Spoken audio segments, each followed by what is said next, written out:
Hello, and welcome to It's Not What It Seems. I am author and creator Isaki Voelker.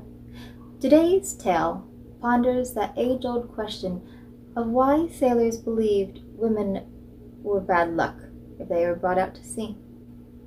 Let's think about that as we listen to A Siren's Curse. There is something eloquent about the sea, the rocking, soothing motion of the waves, the cold torment within a storm. I stared over the edge of the vessel I stood upon, admiring swirls of turquoise, blue, and black. The rhythm carried me into a trance that nearly allowed me to lean a bit too far over the edge. I caught myself just as my cap was about to fall off and expose my long, dark tresses of hair. A ship was no place for a lady, they said, but my uncle knew me best enough to permit me aboard his transport vessel, the Sleeping Siren, so long as I kept my gender a secret. His ship was proudly named after an experience he had when I was but a wee lass. The family sat over supper listening to his tales at sea, adults sipping on the whiskey, children sitting by the hearth. But nothing was as terrifying as when the sirens appeared.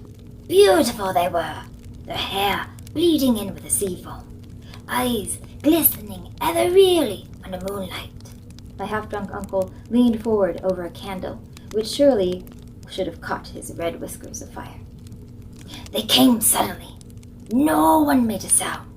We just craned over portside and watched what we thought was at first an illusion brought on by too many cruddy biscuits and long hours under the sun. But no.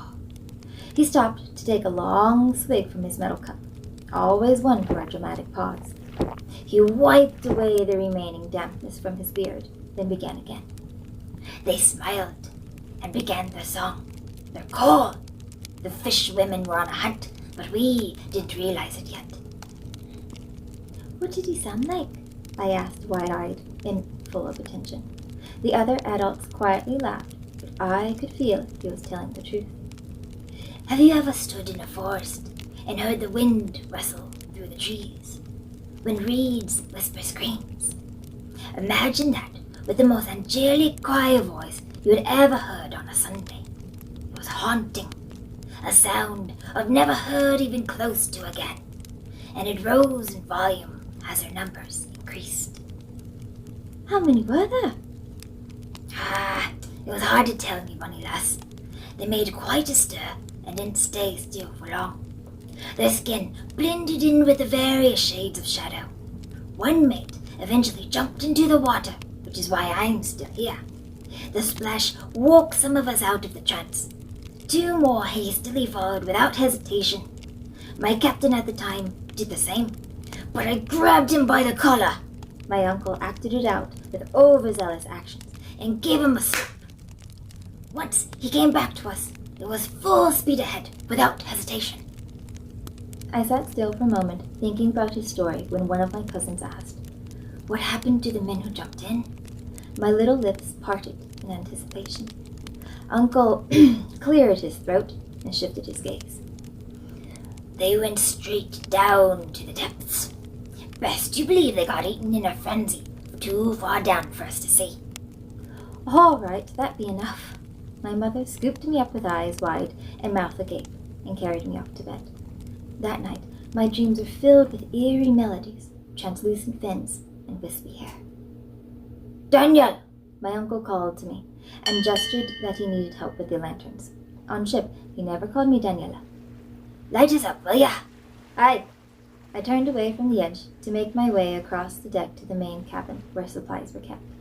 Aboard the Sleeping Siren, there were about 15 of us, depending on who came or stayed at various ports. We carried trade goods from one country to the next, from Wales to England to Ireland, and then back home to Scotland. Sometimes it was peaceful, other times lots of bickering. We never stayed long and didn't want to venture too far from home. The dying light screamed of reds and purples in the west as complete darkness ebbed its way from the horizon. Out here on the water, we were both powerful and vulnerable. The water held a dangerous beauty somewhere, and I hoped and didn't hope to one day come across it. "So, lad, I hear you be interested in them science tales." A warm voice crept into my ear. It was Darren, a new sea hand we picked up 2 ports back. He was short and stocky, but built for heavy lifting. His clothes were as most of us sailors wore, if not a bit more worn. Patched-up pants that always caught on something, long sleeves, and a scarf around the neck to protect from the sun. His boots actually looked almost new. The prior pair must have finally got one too many holes in them. Darren twitched a thick brown mustache after making sure a line was secure. "Aye, my uncle seen them in one of his prior voyages. Ever since I was a boy, I've been interested in their lore." I opened a lantern and lit it so it blazed with fury. "Oh, has he now? I should have to hear that one myself soon." He leaned in close enough for me to smell the whiskey on his breath. "Have you heard about where they come from?" I was about to light the last lantern when I stopped midway, furrowing my brow in thought. "No, I haven't actually. I assumed they'd always been here. Gods from days long forgotten." "You ever wonder why they're all female?" He twitched his mustache again. "They're cursed women. Any woman who dies at sea becomes a siren. And if they have a lover, and their bonny lad comes looking for them, they're fated to rip out the beating heart." He flexed his hand in a pumping motion. "And eat it." I smirked. This guy was trying to scare me because he thought I was but a young boy. "Nah, that I don't believe." I lit the candle and leaned against a cannon. We were one of the few merchant vessels with a couple good cannons. After all, pirates. "Oh, is that so? Well, what do you believe then?" "As I said, they're sea gods from when God made the earth." Darren reached into a pocket and pulled out a flask. He drank a big swig and then offered me some. I learned to drink to blend in, but never too much. "So you think God would give some of his powers to a woman snake? Bah! They're cursed women who didn't acknowledge the sea as a man's place." He beat his chest with his fist. I snickered to myself. I heard this often. Tonight was our last night before coming back home. Then we wouldn't be heading back out for a fortnight. The men broke out cups and the remainder of the booze. A few drinks later, they were singing shanties, a mix of off-key soprano and beautiful baritones. Uncle let me take the helm while he joined the crew and knocked a few back. I knew I'd be steering for a while till he slept it off. As the festivities continued, he told his siren's tale for the newest member. Did his crew believe him? I like to think most of us did, while the others remained just curious enough. Eventually, one sailor brought out his violin and played through the snores of a couple lightweights.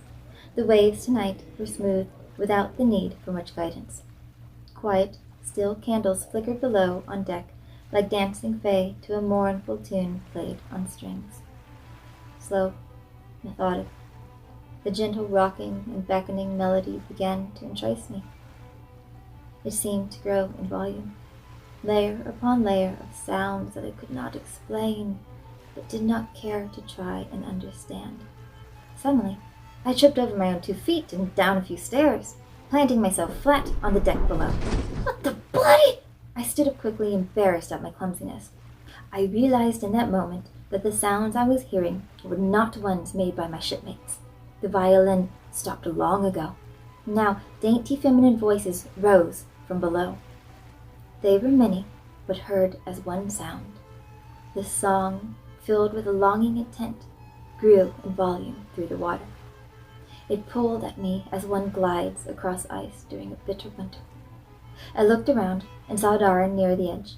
Moonlight showed his lips parting for words I did not hear. "Darren!" I called out, but his ears were deaf to all but the siren's call. Then he jumped in, his new shoes being the last bit to submerge into the water. "Ah!" I cried out, all too much like a lady. I spun around and ran towards my uncle, who went to sleep in the cabin's quarters some time earlier. I threw open the polished wooden doors and turned a corner to another door ajar. The bed sheets draped half across the floor to reveal nothing but emptiness. My eyes widened as another splash was heard from outside yet again. There was no time to dawdle about. I grabbed the torch, caught it on fire, and began yelling at everyone I saw, screaming their names to wake them up from their enchantment that wanted to pull us under. I went frantic as another body broke the water's surface in the darkness too far near the bow for me to see who it was. I ran the length of the ship up and down, shaking each body as I got to them. I slapped them, kicked them, even, but to no avail. They absent-mindedly shook me off without as much as a glance of acknowledgement. Down below, the voices kept calling to us. They must have been very hungry. I found my uncle blocked from view behind a few crates strapped down between cannons. His eyes were glazed over, mind also lost to the dark lullaby. I looked out at the broken water he stared at down below, and saw a silver tail dip quickly below the surface. Bioluminescent movement circled around us, and then I saw her. The siren summoned the water to raise her up slowly to where I could see her alluring beauty. Gold and almond eyes, deep-colored, slightly plump lips, wet hair that never ended, decorated with bits of coral, gold, beads, sunken treasure to be sure. Her skin pale blue and glistened as though covered in oil under the moonlight. Large breasts covered in kelp and adorned with jewelry, thick hips that turned into scales at just the right alluring moment below the water. Pheromones must have been in the air because I wanted her. I longed to kiss her lips with a passionate desire, to caress her body and press her hard against mine. She raised a clawed hand up toward me, beckoning the way a whore does at her doorway. The whisper of my name across her lips drove me insane with lust. Daniela! How she knew the truth, I did not know. My mind screamed no, that I needed to fire the cannons and chase them back into the hell they spewed from. But I couldn't fight it. I didn't want to. I dropped the torch as more splashes of death and beauty encased the ship. I jumped to her the moment she let herself ease back into the ocean. The sting of cold water didn't bother me because I knew she was waiting for me. I allowed myself to sink into the depths. Deep red passed through the water between us. We were so close, nearly touching. Bubbles danced around us as she violently grabbed me close against her, and then we swam to a deeper level. Then she stopped. I took the chance to lean in and kiss her with what little oxygen I had left. Her eyes took on a look of surprise as she saw through my shirt and groped my small breasts. She pushed me away, and my lungs screamed in pain. I was dying. Suddenly, the horror around me became clear. My shipmates were being pulled apart and eaten. Little light shined down, but the water carried their muffled screams of agony. As water entered my lungs, I could taste their blood. My siren smiled at me and spoke as gills flapped open and closed on the sides of her neck. "You will not be eaten." She swam back to me and caressed my face. The pain was beginning to numb. The light shifted away. "You will be one of us soon." So what do you think? Will you be going out to the open water anytime soon? I don't know about you, but I find it quite frightening. Hopefully this story will not give you too bad of nightmares tonight. I'll see you next time. I'm trying to do this weekly, so hit that subscribe button like you know how to do.